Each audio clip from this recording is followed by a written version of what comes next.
हम शरीर और मन नहीं है।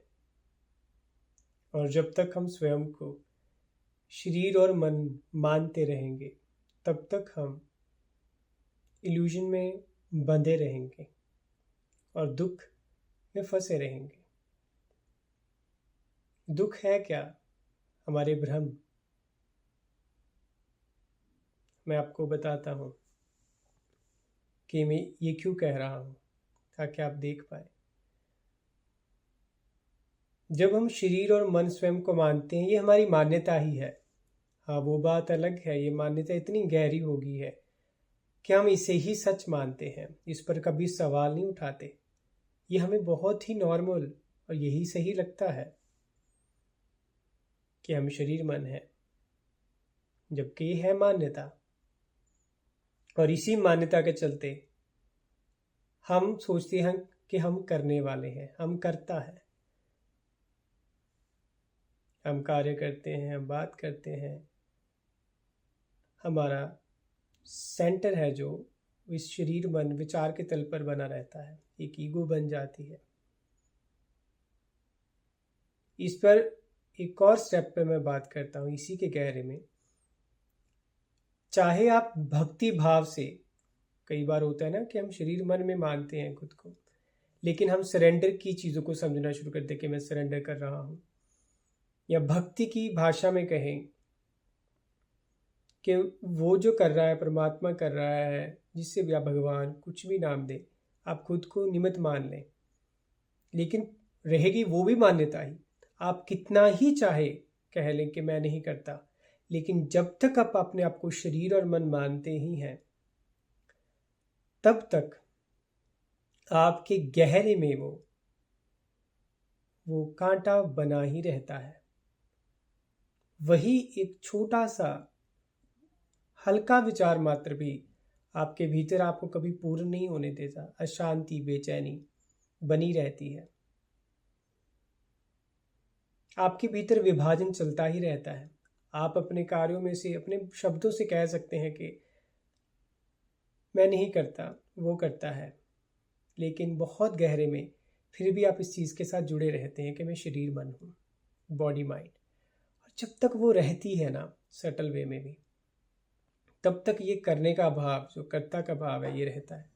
और जब जब जो हम करते हैं वो पूर्णतः सही नहीं हो सकता, क्योंकि अपना स्टैंड पॉइंट देखिए, जहाँ पर हम खड़े हैं मन और विचार के रूप में, या शरीर और मन के रूप में, वो केंद्र ही स्वयं टेम्परेरी है और वो मूविंग में है। उसका अपना अस्तित्व ओरिजिनल नहीं है, उसकी अपनी ग्राउंड फंडामेंटल नहीं है। तो उस पर आप जो करेंगे वो कार्य भी वैसे होंगे। उनमें हमेशा विभाजन रहेगा ही रहेगा, ऑपोजिट फोर्सेस रहेंगी ही रहेंगी।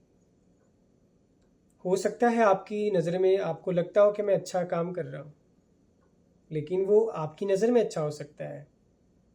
होलिस्टिक पिक्चर में, होल पिक्चर में, होलनेस में वो ऐसा नहीं होता। तो क्या कोई दूसरा ढंग भी है जीवन को जीने का? अगर आप इस पहले को अच्छे से समझें तो दूसरा स्पष्ट हो जाता है।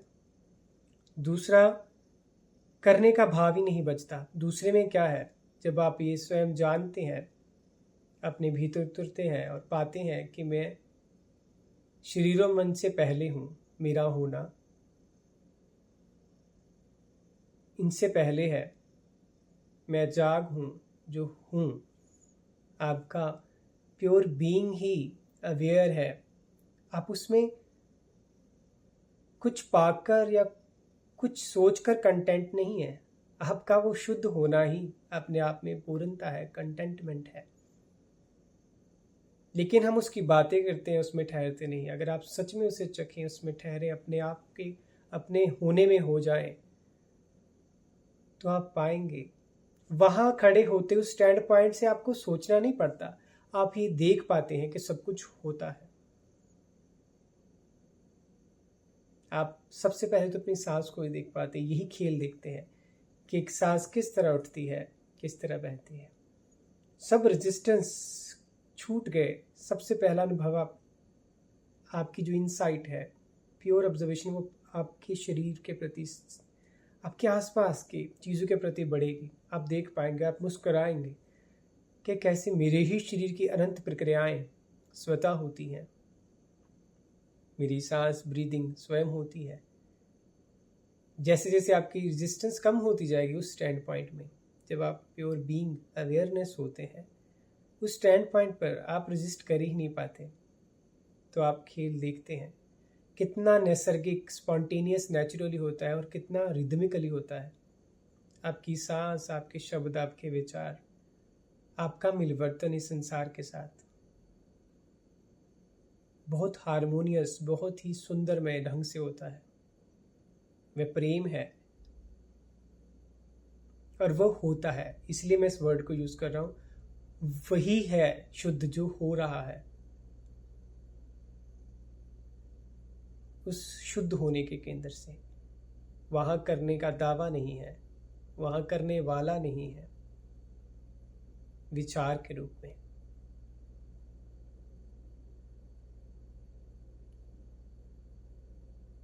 तो जब तक हम इस करने से होकर होने में ना आए, जहां स्वतः सब कुछ स्वयं होता है और जहां सतह स्वयं सब कुछ होता है, वो शुद्ध होता है, क्योंकि वो शुद्ध होने से हो रहा है। जहां इम्प्योरिटी है ही नहीं, वहां इम्प्योरिटी की बात ही नहीं हो सकती, क्योंकि वो सब डिस्क्रिप्शन से परे है, सब मान्यताओं से परे है।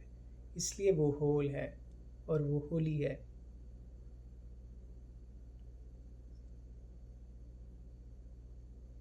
इसलिए मैं कहता हूं कि अपनी सुंदरता को पहचानिए, अपने सौंदर्य को पहचानिए। मेरा जोर इस पर नहीं है कि मैं संसार को सुंदर बनाऊं, या मैं ये कहूं कि संसार को सुंदर बनाओ। नहीं, संसार आपका ही रिफ्लेक्शन है। जिस दिन आप स्वयं की सुंदरता को देख लेते हैं, स्वयं सुंदर बन जाते हैं, संसार भी सुंदर बनने लग जाता है। स्वयं को सुंदर बनाइए, बस यही करना है, क्योंकि आप ही ये संसार हैं। इस बात को समझें, गहरे से देखें और इस पर चलें।